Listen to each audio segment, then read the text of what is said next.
Maggi omelette பண்ணுறதுக்கு நான் இன்றைக்கி 2 பாக்கெட் நூடுல்ஸ் எடுத்திருக்கேன். ஒரு பாக்கெட்டுக்கு 2 எக்கார் யூஸ் பண்ணணும். ஸோ அதனால் நான் 4 எக் எடுத்து வச்சுருக்கேன். 1 cup onion, 1/2 cup tomato, chilli powder, garam masala, pepper powder, தேவையான அளவு சால்ட்டு, எண்ணெய். இப்போ ஃபஸ்ட்டு நூடுல்ஸை பாயில் பண்ணி எடுத்துக்கலாம். அதுக்கு ஒரு பாத்திரத்தில் தண்ணி வச்சுருக்கேன். இந்த மாதிரி நல்லா கொதிச்சதுக்கப்புறமா நூடுல்ஸை மட்டும் ஆட் பண்ணணும். அதில் இருக்க மசாலாவை ஆட் பண்ண வேண்டாம், தனியாக எடுத்து வச்சுக்கலாம். எந்த மாதிரி நூடுல்ஸ் வேணாலும் யூஸ் பண்ணிக்கலாம்.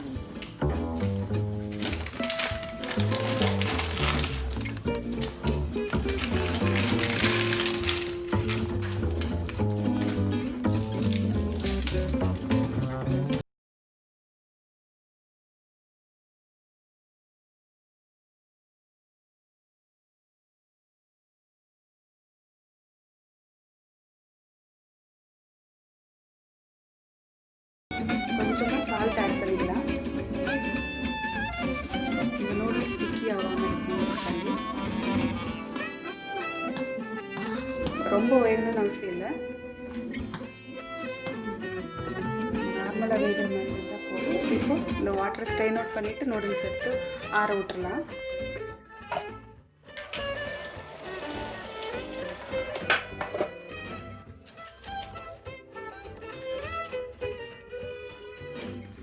இந்த மாதிரி நூடுல்ஸை ஸ்ட்ரெயின் அவுட் பண்ணிவிட்டு வாட்டரெல்லாம் இந்த மாதிரி எடுத்து வச்சுருக்கேன். இப்போ இதில் மசாலாவை ஆட் பண்ணிக்கலாம். நூடுல்ஸ் பாக்கெட்லேயே கொடுத்துருப்பாங்க இல்லையா, அந்த மசாலாவை ஆட் பண்ண போகிறேன்.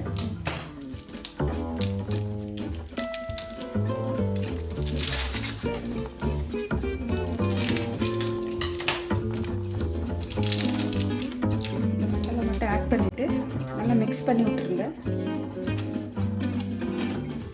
இது ஆறிட்டு இருக்கட்டும்.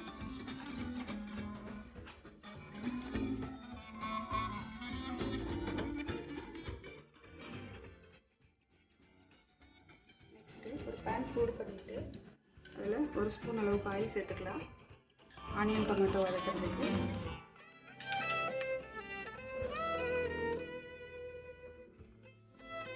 ஆயில் நல்லா சூடானதும் ஆனியன் சேர்த்துக்கலாம்.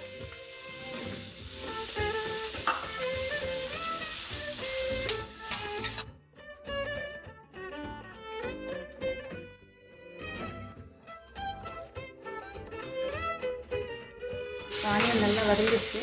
ஃபஸ்ட்டு டொமேட்டோ சேர்த்துக்கலாம்.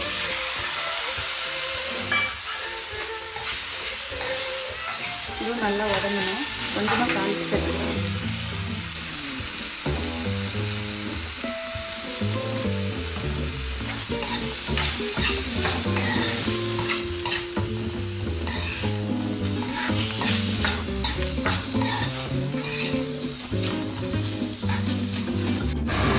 நல்லா வதங்கிடுச்சு.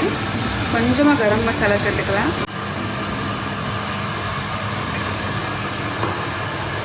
உங்களோட காரத்துக்கு தகுந்த மாதிரி சில்லி பவுடர் சேர்த்துக்கலாம்.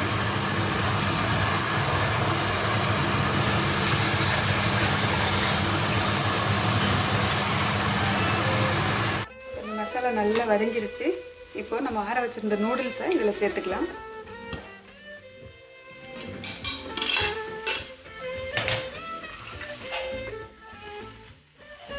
ஸ்டவ் ஆஃப் பண்ணிவிட்டு நல்லா மிக்ஸ் பண்ணிடலாம்.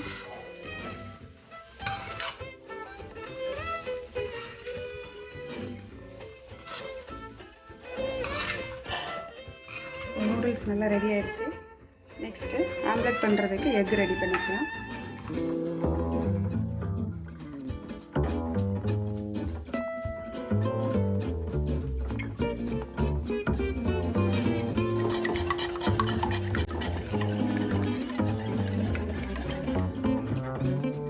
இந்த டைமில் அப்படியே அங்கே தோசைக்கல்லை சூடு பண்ணிக்கலாம்.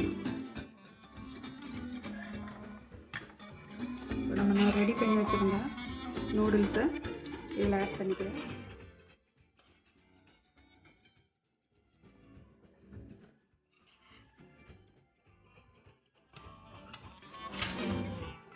நல்லா கலந்துட்டு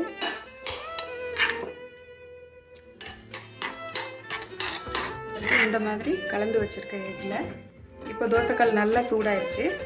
இப்போ இதில் கொஞ்சம் ஆயில் தடவிட்டு இதை தோசை மாதிரி ஊற்றிடலாம்.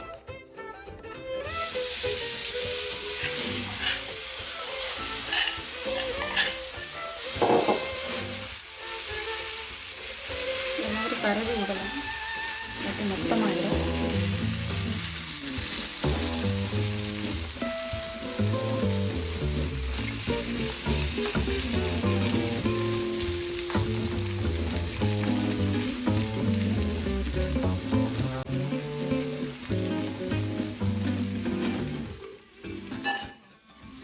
கொஞ்சமாக இதை சுற்றி ஆயில் விட்டுக்கலாம்.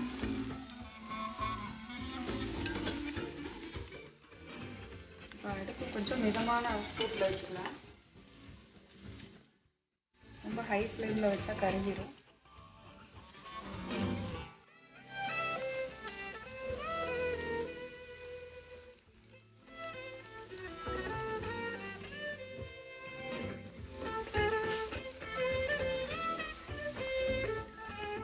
பாருங்க, இப்போ கொஞ்சம் நல்லா வெந்துருச்சு இந்த சைடெல்லாம்.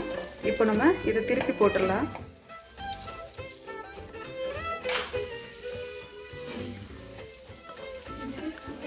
ஆச்சு. இப்போ உங்களுக்கு வேணும்னா கொஞ்சமாக பெப்பர் மேலே தூவி விட்டுக்கலாம்.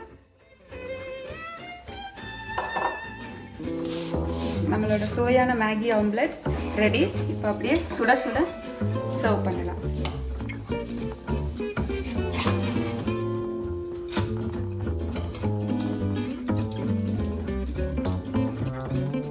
பாருங்கள், நம்மளோட சுவையான மேகி ஆம்லெட் ரெடி ஆயிடுச்சு. இப்போ சுட சுட சர்வ் பண்ணலாம். குழந்தைங்களுக்கெல்லாம் அது ரொம்பவே பிடிக்கும்.